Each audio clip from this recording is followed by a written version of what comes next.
Presentamos A Fondo con José Ignacio Beteta. Análisis económico, análisis político en A Fondo.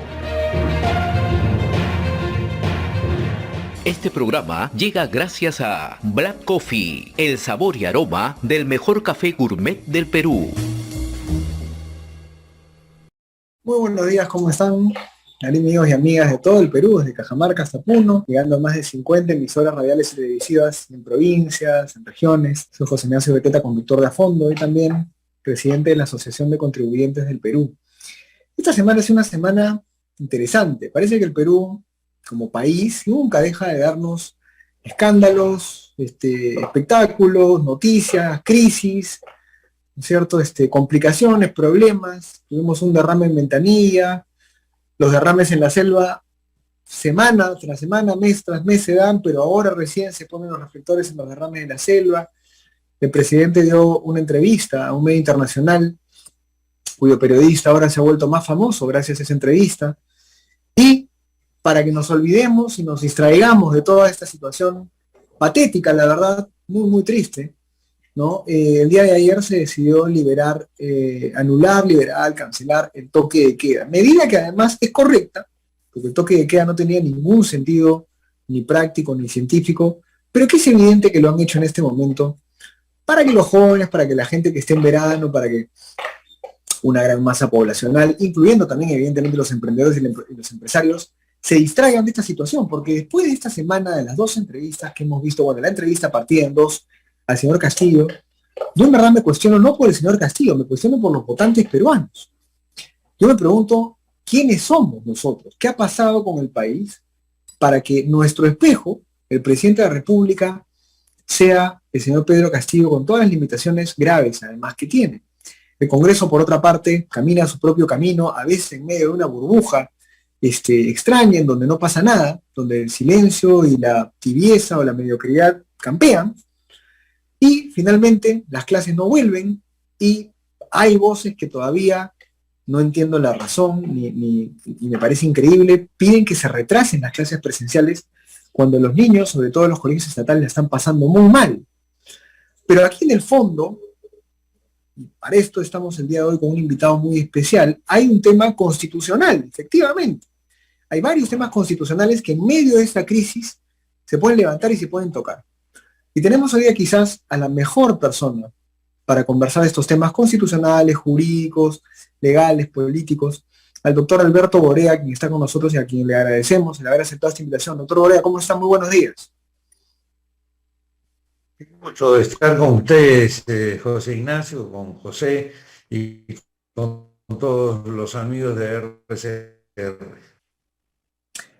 Apenas terminó la entrevista del señor Castillo, la segunda parte de la entrevista, empezaron a correr por WhatsApp unos textos que hablaban de la destitución de un funcionario público, ¿no? De una autoridad política, por distintas causales. Claro, como el Congreso no está buscando la vacancia y como de alguna forma hemos entrado en esta especie de costumbre, de normalización, ¿no? De tener un poder ejecutivo y un presidente tan precario, corrieron estos textos.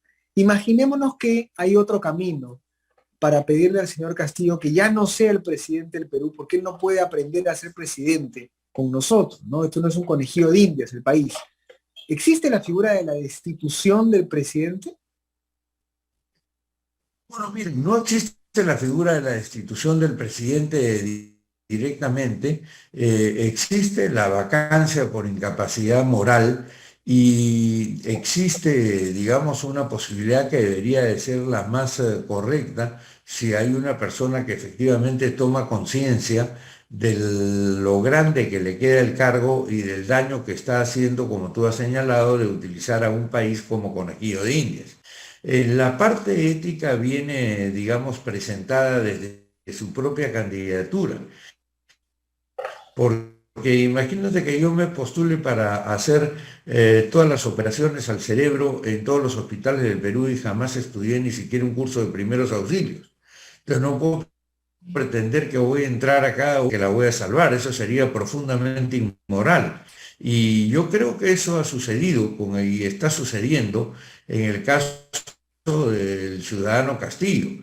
Y además queda tan evidente que no sabe nada, que no quiere asumir eventualmente las responsabilidades de la jefatura de Estado, como por ejemplo definir la política exterior, sino cuando le preguntan cuál es la política exterior el del Perú, que tiene el derecho y tiene el deber, además de hablar acerca de lo que sucede en el mundo, él dice, bueno, preguntémosle a los venezolanos, preguntémosle a los nicaragüenses, preguntémosle. Entonces, el Perú nunca tiene nada que decir. El Perú, por boca de quien supuestamente dirige la política exterior, lo que hace es referir la pregunta, y en el caso de Bolivia, ya bueno, eso es más grave todavía, ¿no? A los bolivianos que eventualmente, siendo el profesor de escuela, tendría que saber evidentemente que el Perú ingresa a la Guerra del Pacífico precisamente por defender a Bolivia, y luego de la batalla del Alto de la Alianza en Tacna nos deja colgados, y eventualmente quienes habíamos salido a luchar por ellos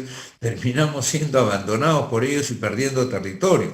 Entonces no tiene la menor idea de dónde está parado, y yo creo que lo que debería hacer el día de hoy, 27 de enero, es decir, bueno, hago un examen de conciencia, y con un gran dolor de corazón y con un inmenso propósito de enmienda para no causarle más daño a este país, hago la confesión de que no soy capaz de gobernar este país, y por lo tanto, digamos, concluyo con la reparación de obra, que es renunciar a la presidencia de la República. Y así le evito al Perú todo este debate, y así le evito al Perú toda esta confrontación constante que estamos atravesando. Ahora, hay mucha gente también que piensa que, ahondando en uno de los temas que ha mencionado, doctor, que darle salida a Bolivia por el mar peruano es una cosa fácil, es abrir una pista, poner una playa, ¿no? Palmeritas, sombrillas, y entonces los bolivianos salen por ahí, ¿no? Como si esto fuera simplemente hacerles una pista y una playa. Queremos que la gente entienda, aquí nos escuchan de regiones, de provincias, gente que a veces no tiene acceso a información de políticas públicas. ¿Qué implica de verdad esta frase tan general y vaga de darle salida al mar a Bolivia por nuestra costa? Bueno, en primer lugar implica que la obligación que había contraído Chile en el tratado a la conclusión de la Guerra del Pacífico empieza a ser alterada.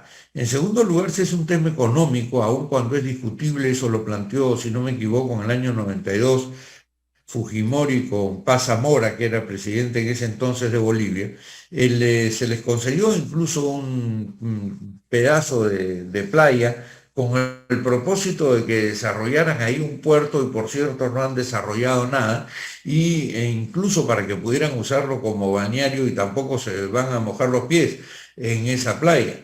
Y si lo que está hablando, por cierto, es de entregar soberanía de 1 centímetro del territorio, está actuando directamente en contra de lo que establece el artículo 54 del texto de 1993, que él reconoció como la constitución política por la cual él juró llevar adelante el cargo. En consecuencia, él está faltando en uno de los elementos. El Estado está compuesto por un pueblo que se asienta sobre un territorio, y los elementos permanentes del Estado son precisamente pueblo, poder y territorio. Esos son, digamos, indespojables, ¿no? Inalienables, es decir, la gente no puede dejar de tener eso, y tampoco los puede vender ni tampoco los puede ceder. Entonces, lo que tenemos es un presidente absolutamente incapaz de gobernar, pero además incapaz, creo yo, de discernir que hay cargos para los cuales uno no está preparado, y que cuando eso sucede, en realidad se le causa un inmenso daño en todo orden de cosas. Vamos a decir que hoy día, en razón del valor de las commodities, el mundo está creciendo económicamente, y el Perú, que podría estar creciendo a 6 o 7%, está en este momento estancado en 2 o 2,5%, si es que no está a menos, o si no está en un camino regresivo, porque falta todo tipo de inversiones. Entonces le está causando un daño, y yo creo que habría que preguntarse si eventualmente en su cerebro existe la capacidad mental para gobernar un país. Es decir, una persona que puede plantear que alguien puede entrar al Palacio de Gobierno sin que él sepa para celebrar el cumpleaños de una niña que pobrecita está metida en todo este debate precisamente por la incapacidad absoluta de su padre, realmente tiene, digamos, la capacidad mental para poder seguir conduciendo una nación, ¿no? O sea, es verdaderamente grave lo que estamos pasando y en esta oportunidad no se puede uno, digamos,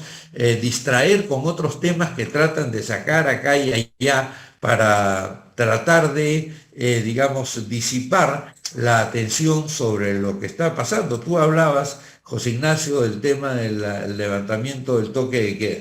A mí me parece muy bien que se pueda levantar el toque de queda, pero justo ahora el estado de emergencia es bien contradictorio, ¿no? Porque se supone que el toque de queda es un instrumento para, digamos, tener un arma fuerte para controlar el orden en una sociedad o en una parte de la sociedad. Entonces es absolutamente contradictorio que a la vez levantas el toque de queda, pero a la vez declaras el estado de emergencia nacional, ¿no? Entonces no se explican ese tipo de contradicciones, ¿no? Ahora, interesante porque lo que han hecho ayer ha sido intervenir un medio de comunicación, cerrar la señal de un programa, justamente amparándose en ese estado de emergencia, finalmente en parte, ¿no? Porque con un estado de emergencia tú restringes y limitas un montón de libertades civiles. ¿Qué implica para la gente, aunque suene muy educativo, muy didáctico, pero es importante a veces, qué implica un estado de emergencia? Bueno, un estado de emergencia implica la limitación de solamente ciertos derechos. El artículo 135, si no me equivoco, el texto de 1993, que habla, el 137 dice que en caso del orden interno de catástrofe de graves circunstancias que afecte ejercicio de derechos constitucionales relativos a la libertad y a la seguridad personales, el derecho a la libertad y seguridad personales, el derecho a la inviolabilidad del domicilio, el derecho a la libertad de reunión y de tránsito, Claro. que están comprendidos en los incisos 9, 11 y 12. En ningún caso el derecho a la libertad de prensa. Ahora, respecto al tema de PBO, lo primero que habría que preguntarle al Ministerio de Transportes es cuántas emisoras están en una situación similar, cuántas emisoras están en una situación similar a PBO Radio. ¿Y cuántos de estos procedimientos que hoy día se tratan de ejecutar en el caso de PBO Radio fueron iniciados y fueron eventualmente concluidos antes de que concluyera, si es que ha concluido el de PBO Radio? Porque entonces, si no fuera un orden cronológico, lo que estaríamos haciendo es escogiendo de todos aquellos quienes están en una situación, cuál es el que a mí me incomoda para yo comenzar por donde yo quiero y no por donde eventualmente debió iniciarse en todo caso el proceso de reacomodamiento al cual ellos están aludiendo, ¿no es verdad? Yo haría eso si fuese naturalmente ahorita abogado de Philip Butters, ¿no es verdad? No lo soy, pero digamos, veo esto naturalmente como una suerte de voy a escoger quién es mi adversario y le voy a aplicar una norma que se la podría aplicar a 558 en el territorio de la República, pero voy a empezar justo por él. Tú comprendes que eso, pues, como todas las cosas que ha dicho, son absolutamente impropias, porque si tú escoges el enemigo que te resulta más, digamos, fastidioso para ti y no al que corresponde, otra vez estás incurriendo en una violación del principio de igualdad ante la ley y estás incurriendo en una, ¿cómo te puedo decir?, en una incapacidad ética para poder determinar con justicia, con equidad, cómo es que llevas adelante la tarea y el ejercicio del poder, ¿no? Otra vez, un complemento a los temas que ha mencionado, doctor. Uno fue el tema de Bolivia, el mar de Bolivia, muy importante. Y luego viene el otro tema de los países, efectivamente, como usted menciona, como Cuba, Nicaragua, Venezuela, que son regímenes claramente autoritarios, países de los cuales la gente se escapa para no vivir ahí, en balsas o por fronteras o por donde sea. Y el señor Castillo evade esas preguntas, ¿no es cierto? Y sale con estas frases tan improvisadas, pues, ¿no? Ahora, ¿esto acarrea algún tipo de consecuencia? Porque hay una pregunta que se ha hecho también estos días después de la entrevista de Castillo, es las afirmaciones del señor Castillo en una entrevista, opiniones personales, opiniones como presidente, ¿tienen alguna consecuencia? ¿Son vinculantes frente a algún tipo de proceso que se pueda armar en el futuro, o no se pueden tomar como herramientas para un proceso como usted menciona, de destitución, vacancia, o para que renuncie, o lo que sea? Si una persona que ejerce el cargo de presidente, que se ejerce todo el tiempo en que uno está en el mandato, señala cosas que son absolutamente absurdas, entonces tú tienes derecho a preguntarte si esa persona está en sus cabales mentalmente, o si eventualmente lo que sucede es que moralmente no tiene una capacidad de definir del bien y el mal. ¿Cómo va a decir una persona en sus cabales de que la gente que está yendo a Venezuela, que la gente que viene al Perú igual que la gente que va a Venezuela? Es decir, en el Perú hay millones de venezolanos y peruanos que habrán ido a Venezuela, habrá en este momento 10.000, pues, si es que han habido algunos que se hayan ido a Venezuela durante la época de Maduro o durante la época de Chávez. Entonces, si tú no puedes distinguir eso, en realidad yo creo que ya tienes un problema serio, porque sabiendo que eso no es cierto, tú dices una cuestión que es falsa para confundir a tu propio pueblo. Castillo está dibujando él mismo las causales de su propia vacancia. Ese es el tema. De acuerdo. Claro, nos queda clarísimo. Entonces, es una situación difícil para él, pero acá vamos a la última, la de cierre. ¿Qué pasa con el Congreso? ¿Por qué el Congreso no está tomando una posición más radical en cuanto a ir a la raíz del problema, no radical en cuanto a extrema? ¿Tiene miedo? ¿Le tienen más miedo a Boluarte que a Castillo? ¿Su baja aprobación no los hace moverse? Esta es una pregunta un poco más política. ¿Cuál es tu opinión al respecto? Mi opinión es que el Congreso tiene que actuar. Supongo, espero que en este momento estén analizando, escuchado a este ciudadano, tema más importante que puede tener una nación, pero que es incapaz de decirnos quiénes fueron a reunirse con él en la calle de Zarratea, que al principio dice que es un tema absolutamente privado, luego dice que ahí despachaba con el ministro de Defensa cosas de la seguridad nacional, y finalmente termina diciendo que no va a dar la lista que ya había anunciado hace mes y medio que la iba a dar. Fíjate tú que por mucho menos que eso se ha procedido contra presidentes que han sido elegidos, sin ningún tipo de los cuestionamientos que ha tenido Castillo.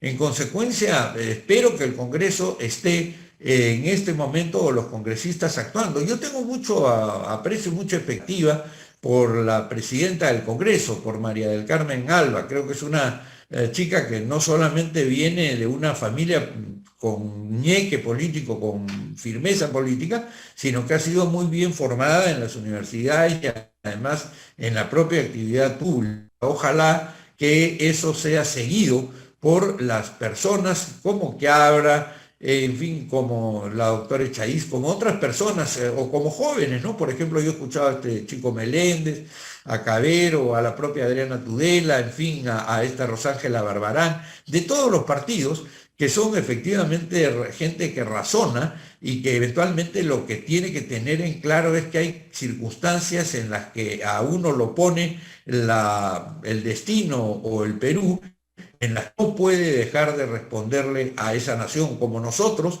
por ejemplo, en la generación nuestra, no dejamos de responderle al Perú cuando Fujimori se encaramó en esa dictadura y nosotros iniciamos el Foro Democrático para decirle al país que estábamos en un gobierno irregular, ¿no? Entonces ahora les toca a ellos. Vamos a ver si efectivamente se ponen efectivamente el alma en la espalda y empiezan a avanzar. Ojalá, porque de verdad que la situación del país en la base, en la estructura, es muy mala. Claro, con tanta informalidad, con tantos pequeños empresarios, con tanta gente rompiéndose el lomo día a día, uno no se da cuenta de esta situación, pero de verdad que el país está institucionalmente cayéndose un poco a pedazos y retrocediendo, ¿no? Muchas gracias, doctor Borea, por estar con nosotros. Es un gusto conversar con usted, que le vaya muy bien, cuídese. Nos hemos despedido del doctor Alberto Borea, quien ha estado con nosotros y que nos ha dejado 3 cosas muy claras. Primero, el mar de Bolivia no se puede entregar, eso es casi traición a la patria. Segundo, el señor Castillo, por las cosas que dice en una entrevista, sí puede generar un debate saludable y sano para preguntarnos si es que efectivamente tenemos un presidente moral e intelectualmente capaz. Esa es la segunda conclusión. Y la tercera conclusión es que el Congreso debería estar evaluando qué cosa va a hacer, porque es increíble que podamos tener un presidente así y que no haya una respuesta política. Acá tiene que haber una respuesta política fuerte, firme, frente a esta cantidad de cosas irracionales que ha hecho el señor Castillo y que en verdad no tiene ningún sentido. Vamos a ver qué pasa. Por el momento se ha liberado el toque de queda y si bien es cierto es una cortina de humo, una tremenda cortina de humo, felizmente las cosas buenas que va a traer es que las empresas van a poder trabajar, otra vez van a ver los restaurantes, van a ver otra vez más turismo, más hoteles, más meseros, más guardianes, más taxistas, y eso es al final muy bueno para la población, lamentablemente por las razones incorrectas, pero va a traer beneficios y esperemos que esta situación política mejore pronto. Muchas gracias por estar con nosotros en este programa, nos vemos el día de mañana en A Fondo, que les vaya muy bien. Hemos presentado A Fondo con José Ignacio Beteta.